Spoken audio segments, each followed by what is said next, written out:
के करा के भूला जवई हो ना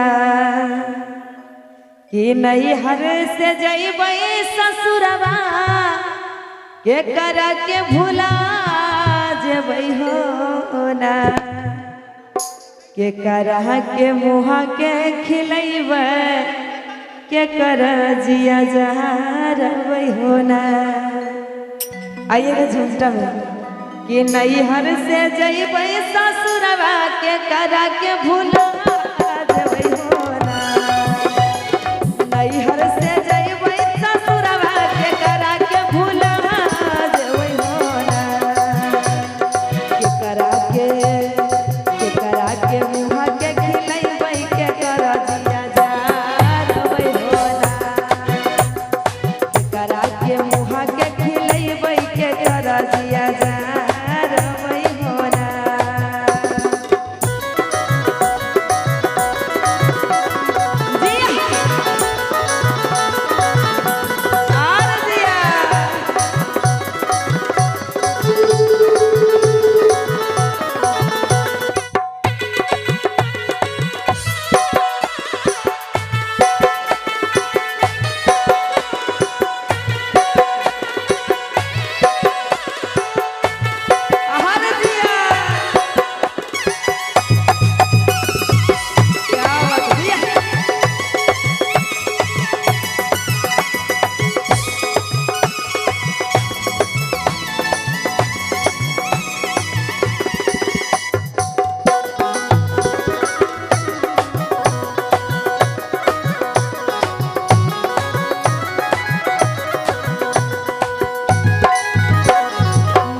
और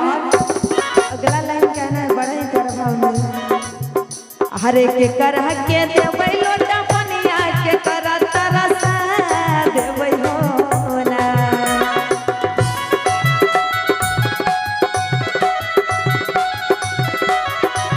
एहो के करह के देबै लोटा पनिया के तरह तरसा देबै हो ना के करा के करा के